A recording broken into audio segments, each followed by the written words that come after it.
성령께서 나와 함께 하신다는 것이 얼마나 놀라운 축복이고 얼마나 행복한 것이고 얼마나 가슴 벅찬 선물인지 모릅니다. 교회의 역사는 오순절 성령 강림과 함께 시작이 됩니다. 또 우리 개인의 역사도 마찬가지입니다. 성령께서 나와 함께 하시기 이전과 또 함께 하신 뒤 내 개인의 역사가 달라진다라고도 볼 수 있습니다. 오늘 이 성령의 역사를 우리 함께 살펴보면서 내 성령이 나와 함께 하시고 성령이 충만하게 나에게 임하기 이전에는 기쁨이 또 능력이 또 소통이 없었는데 이제 성령께서 나와 함께 하심으로 이제 새로운 삶이 시작되었다 이렇게 볼 수 있겠습니다.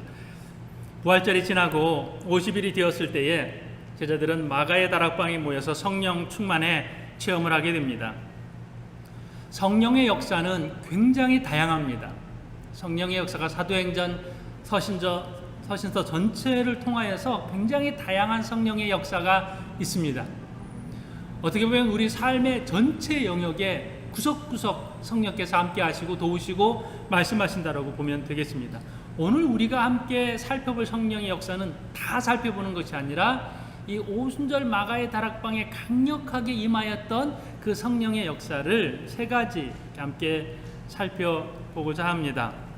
성령 충만의 역사가 능력으로 임하고 또 우리의 기쁨으로 임하고 또 소통함으로 임하는 이 주제를 가지고 함께 나눠보려고 합니다. 첫 번째, 성령 충만은 능력으로 임하는 것이었습니다. 이 충만함 이 단어는요, 누가가 자주 쓰던 말이에요. 어떻게 보면 성경에서 누가 많이 쓰던 표현이 이 충만이라는 단어입니다. 예수님께서 태어나실 때도 마찬가지였고요. 마리아나 엘리사벳, 시므온 같은 사람이 성령의 충만함을 받습니다. 그래서 이 성령의 충만함이 누가복음과 사도행전에 등장하는데요. 성령의 충만함을 힘입어서 예수님께서 잉태되셨고 성령의 충만함을 힘입어서 예수님이 누구신지 알아보게 됩니다. 또 예수님께서 성령의 충만함을 힘입어서 마귀의 시험을 이기게 되고요. 이 성령의 충만함을 힘입어서 예수님께서 사역을 감당하시게 됩니다. 충만함은 이렇게 위로부터 하나님께서 주시는 능력이 되고 있습니다. 지난주에 우리가 함께 살펴봤던 말씀 가운데 사도행전 1장 8절의 말씀을 보면 오직 성령이 너희에게 임하시면 너희가 권능을 받고 예루살렘과 온 유대와 사마리아와 땅끝까지 이르러 내 증인이 되리라. 이 성령 충만은 권능을 받고 그 권능으로 인하여서 주의 증인이 된다는 말씀입니다. 오늘 사도행전 2장 3절의 말씀을 보면 이 성령의 능력을 불로서 표현하고 있습니다. 마치 불의 엿처럼 갈라지는 것들이 그들에게 보여 각 사람 위에 하나씩 임하여 있더니, 이 불이라는 것은 무엇인가요? 이 불은 태우는 능력이 되는 것이죠. 구약에서 이 불은 부정한 것을 태우는, 그래서 부정한 것을 깨끗하게 만드는 능력으로 그렇게 표현되고 있습니다. 제물을 받으실 때에 불이 임하였습니다. 여러 번 또 하나님의 임재를 표현할 때에도 불이 임하였습니다. 출애굽기 3장에 보면 모세가 하나님의 임재하심을 경험하는데요. 출애굽기 3장 2절에 보면 여호와의 사자가 떨기나무 가운데로부터 나오는 불꽃 안에서 그에게 나타나시니라. 그가 보니 떨기나무에 불이 붙었으나 그 떨기나무가 사라지지 아니하는지라. 이 모세가 떨기나무의 불꽃 가운데에서 하나님을 경험하고 또 그 이후로 하나님의 거룩한 사역을 감당했던 것을 보게 됩니다. 말라기서 3장 2절의 말씀을 보니까요, 그가 임하시는 날을 누가 능히 당하며 그가 나타나는 때에 누가 능히 서리요. 그는 금을 연단하는 자의 불과 표백하는 자의 잿물과 같을 것이라. 그래서 여기서 나타나는 불은요, 연단을 표현을 했습니다. 깨끗하게 하는 것이죠. 정하게 하는 것이죠. 그런가 하면 요한계시록 3장 18절의 말씀을 보면요, 내가 너를 구원하노니 내게서 불로 연단할 금을 사서 부요하게 하고 흰옷을 사서 입어 벌거벗은 수치를 보이지 않게 하고 안약을 사서 눈에 발라 보게 하라. 불로 연단한 금을 사서, 여기서 깨끗하게 하는 말씀을 계시록에서 주고 있습니다. 세례요한은 예수님을 소개할 때에 장차 오실 예수님은 불로써 세례를 베풀 것이라 이렇게 말씀을 하고 있습니다. 불은 더러운 것을 태워버리는 것이고 더러운 것을 깨끗하게 하는 그러한 역할을, 그러한 능력을 표현하고 있습니다. 그리스도인에게 있어서 깨끗함은 무엇입니까? 깨끗함은 능력이 된다는 것이죠. 우리가 성령의 충만함으로 우리가 깨끗하여졌을 때에 이 깨끗함이 그리스도인이 세상 가운데에서 담대하게 나아가서 사역할 수 있는 능력이 된다. 바로 이 말씀입니다. 불의 능력입니다. 그런가 하면 바람의 능력을 말씀하고 있습니다. 성령은 바람으로 능력 있게 임하셨습니다. 사도행전 2장 2절의 말씀을 보니까요, 호련히 하늘로부터 급하고 강한 바람 같은 소리가 있어 그들이 앉은 온 집에 가득하며, 바람으로 임하였습니다. 바람은 보이지 않습니다. 그렇지만 능력이 있는 것이죠. 성령도 마찬가지로 우리 눈에 보이지 않습니다. 그러나 능력이 있습니다. 바람이 보이지는 않지만 나뭇가지를 흔들고 또 이 아주 강한 바람은 나무를 쓰러뜨리거나 또 간판 같은 것을 떨어뜨리는 그러한 역할도 합니다. 성령은 보이지 않지만 우리 안에서 강력하게 우리를 변화시켜 주시고 우리에게 능력을 주십니다. 그런데 오늘 사도행전의 말씀에 그냥 바람이라고 표현하지 않고요, 급하고 강한 바람이라고 했습니다. 얼마나 강하였는지, 우리는 강한 바람을 언제 많이 체험하는가 하면 태풍을 통하여서 많이 체험합니다. 또 얼마 전에 태풍이 지나갔잖아요. 그 태풍이 지나갈 때에 이 마닐라 가까이 지나갔습니다. 저희도 이 태풍을 경험하면서 창문이라는 창문은 다 닫았습니다. 조금 틈이 있었는데 그 틈으로 바람 소리가 얼마나 큰지, 또 창문이 부서질 것 같은 그러한 강한 힘이 있었습니다. 그래서 그 태풍이 지나가면서 이 태풍의 바람 때문에 창문을 닫느라고 또 고생했던 기억이 있습니다. 사방 다 막혀 있는 마가의 다락방에 바람 소리가 났습니다. 위로부터 내려지는 바람이에요. 옆으로부터 오는 것이 아니라 위로부터 내리는 아주 강력한 바람 소리가 있었습니다. 이 성령께서 바람으로 역사하시는 이 초대교회의 모습을 볼 수 있습니다. 성경에 보면 구약 성경에도 하나님께서 바람으로 오셨을 때가 많이 있습니다. 창세기 3장 8절에 보면요, 그들이 그날 바람이 불 때 동산에 거니시는 여호와 하나님의 소리를 듣고 아담과 그의 아내가 여호와 하나님의 낯을 피하여 동산나무 사이에 숨은지라. 바람이 불 때 거니시는 여호와의 소리가 함께 있었습니다. 하나님의 역사가, 하나님의 임재하심이 바람으로 에덴 동산에 임하셨던 것을 보게 됩니다. 그런가 하면 출애굽기 15장 10절에 보면요, 주께서 바람을 일으키심에 바다가 그들을 덮으니 그들이 거센 물에 납같이 잠겼나이다. 홍해 바다를 갈라지게 하고 애굽 군대를 수장시키실 때에 하나님께서 바람으로 함께 하셨습니다. 이 바람의 역사, 그런가 하면 이사야든지요, 엘리야든지 하나님의 임재를 경험할 때 거기에 바람이 있었던 것을 봅니다. 하나님의 임재를 경험하고 바람으로 임하시는 하나님의 역사를 경험한 뒤에 이 선지자들은요, 능력 있게 하나님의 거룩한 일을 감당을 했던 것을 보게 됩니다. 그냥 바람이 아니라 바람으로 임하신 하나님이 선지자들에게 능력으로 함께 하셨습니다. 바람의 능력으로 초대교회에 성령이 임하셨다는 것은요, 성령의 충만하게 임하심과 더불어서 이것은 능력이 되어서 초대교회 제자들로 하여금 담대하게 하나님의 거룩한 일을 감당을 하게 했습니다. 이 말씀을 또 우리가 어떻게 알 수 있냐면요, 사도행전 4장에서 알 수 있습니다. 사도행전 4장 31절의 말씀을 보면요, 제가 읽어드리겠습니다. 빌기를 다하매 모인 곳이 진동하더니 무리가 다 성령이 충만하여 담대히 하나님의 말씀을 전하니라. 자, 성령 충만, 이것이 사도행전 2장에만 있는 것이 아니라 사도행전 4장 31절에 있어서 성령이 충만해서 그 다음에는 어떤 결과가 따라오냐면요, 담대히 하나님의 말씀을 전하니라. 이렇게 성령 충만해서 그 다음에 어떻게 연결이 되냐면 하나님의 말씀을 담대히 전했다는 것입니다. 성령 충만의 능력으로 임하여서 그 다음 결과는 하나님의 거룩한 일을 감당하게 하시기 위함이에요. 성령 충만해서 말씀 전하는 것, 성령 충만해서 또 순교하는 그 순간에 순교를 감당하게 하셨습니다. 성령 충만해서 또 하나님의 거룩한 사역을 감당하게 하시는 것이죠. 우리에게도 마찬가지로 성령께서 함께 하시고 성령께서 충만하게 임하시는데 그 순간 우리가 이전에 감당할 수 없었던 그 일들을 담대하게 감당하게 하십니다. 여러분은 언제 성령께서 주시는 담대함이 필요합니까?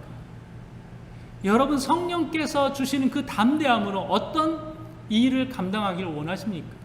성령 충만함으로 하나님의 거룩하고 놀라운 일들을 능히 잘 감당하는 주의 거룩한 백성이 되시기를 주님의 이름으로 축복합니다. 두 번째 우리가 살펴볼 것은요, 성령은 즐거운 절기에 오셨다라는 것입니다. 오순절은요, 즐거운 절기였어요. 행복한 절기였어요. 기쁨의 절기였습니다. 유대인들이 지키는 이 절기가 다 즐거운 것은 아니었습니다. 유월절 하면요, 유월절은 애굽의 그 고통스러운 상황에서 벗어난 절기예요. 물론 거기에도 즐거움이 있지만 출애굽을 유대인들이 기억하기 위하여서 그때 급하게 음식 먹었던 것을 그들이 기억하기 위해서요, 쓴 나물을 먹습니다. 쓴 나물을 먹으면서 일주일 동안 그들은 그렇게 절기를 지킵니다. 맞아. 그때 그 사건, 그 고통스러운 상황들을 잊어버리면 안 돼. 그래서 쓴 나물을 먹으면서 하나님이 어떻게 우리에게 은혜를 주셨고 구원을 주셨는지를 기억하는 절기예요. 6월절은 쓴 나물과 함께 합니다. 그런가 하면 장막절이 있습니다. 장막절은 광야를 상징합니다. 광야 40년 동안 이스라엘 백성들이 장막에 살았습니다.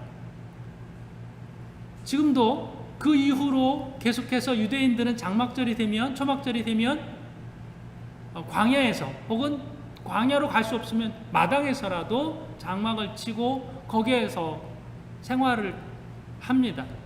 광야의 그 고통스러웠던 그 현실을 잊지 않고 하나님의 은혜를 기억하기 위함입니다. 그래서 장막절은 불편하게 지키는 절기예요. 유월절은 쓴 음식, 장막절은 불편한 거처, 이런 것이 유대인들의 절기입니다. 근데 오순절은 다릅니다.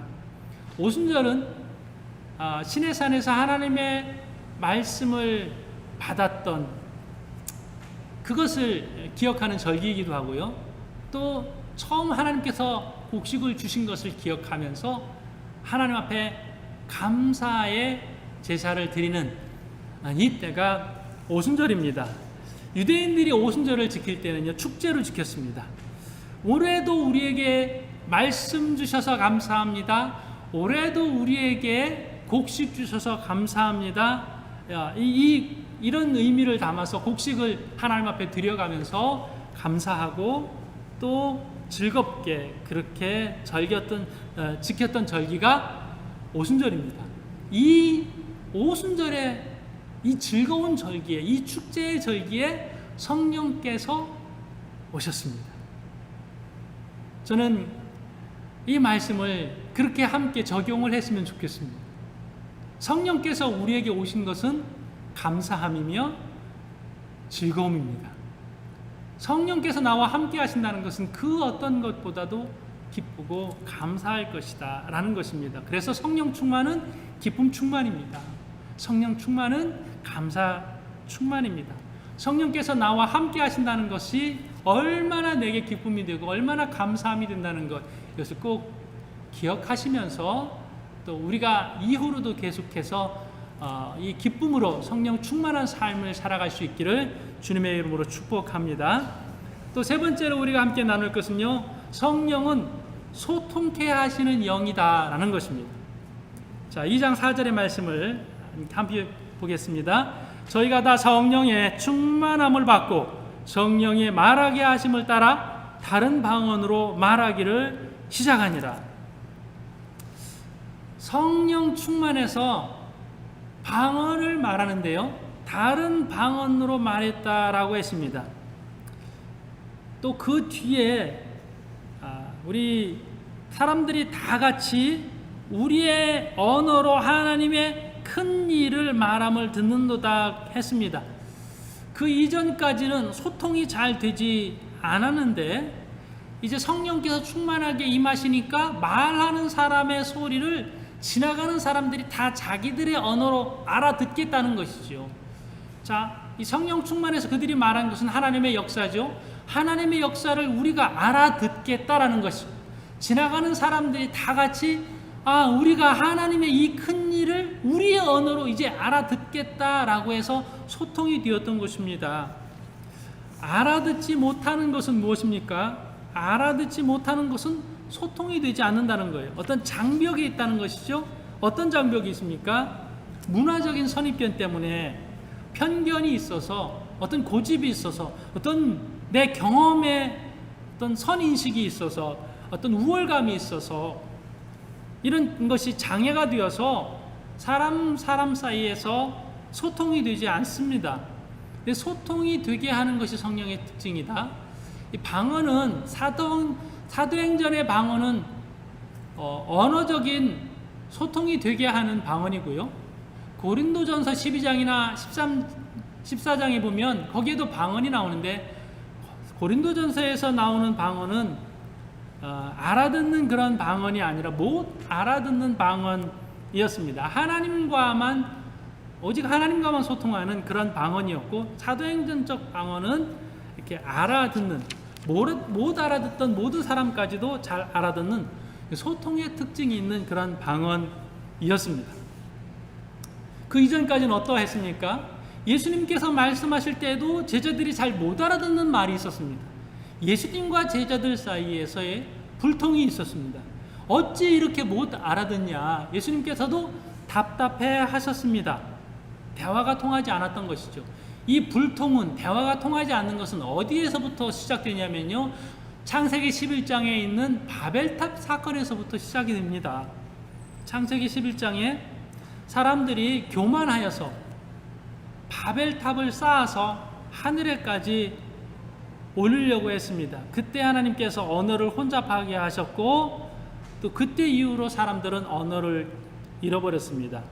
바벨탑의 교만이 소통의 장벽을 만들게 됐습니다. 오늘도 마찬가지일 거예요. 왜 소통이 되지 않냐? 이 교만의 탑이 있어서 그렇습니다. 하나님과 우리 사이에 막혀있는 무언가가 있다면요, 우리 안에 계속해서 바벨을 쌓고 있습니다. 이 교만의 탑을 쌓고 있는 것이죠. 사람과 사람 사이에 왜 소통이 되지 않습니까? 교만의 탑 때문에 그런 것이죠. 창세기 11장 9절의 말씀에 그러므로 그 이름을 바벨이라 하니 이는 여호와께서 거기서 온 땅의 언어를 혼잡하게 하셨음이니라. 언어를 혼잡하게 하셨어요. 이때 이후로 사람과 사람 사이에 대화의 장애가 생겼습니다. 사람과 사람 사이에 대화가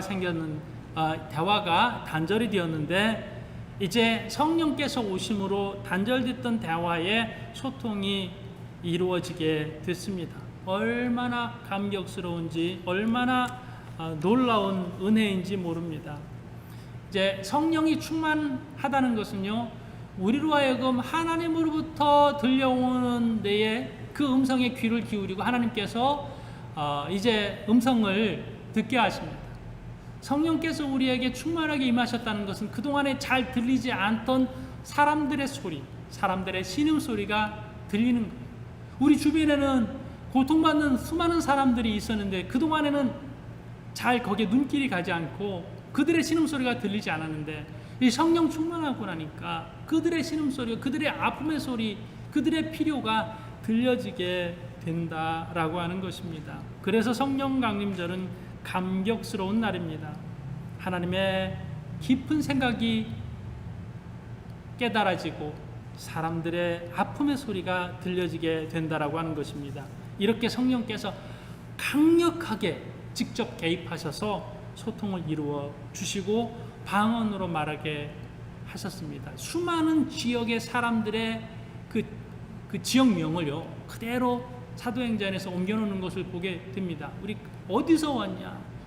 이 각처 온 사람들의 지역을 다 여기에서 자세하게 기록을 해놓고 그 모든 사람들이 자기들의 언어로 하나님의 놀라운 이야기하는 것을 듣게 되었다라고 말씀을 기록을 하고 있습니다. 성령 충만은 성령께서 말하게 하심을 따라서 말하는 것이에요. 성령 충만은 각자 하나님의 역사를 듣게 되는 거예요. 말하는 자와 듣는 자가 성령의 역사로 말미암아서 소통이 이루어지는 이 놀라운 사건, 오순절 성령 강림의 사건이 되는 것입니다. 성령께서 임하셨습니다. 그리고 우리는 늘 성령님과 동행합니다. 삶의 구석구석에서 성령님과 동행하는데 이 성령 강림절의 이 의미를 우리가 잊지 않았으면 좋겠습니다. 그래서 이 성령 충만이 능력이 되어서 우리로 하여금 하나님의 놀라운 역사, 놀라운 일, 복음 전하는 이 일들을 감당하게 하는 것이죠. 그동안에 안 되었던 것들이 이제 성령께서 능력으로 임하여서 되는 역사가 있기를 바랍니다.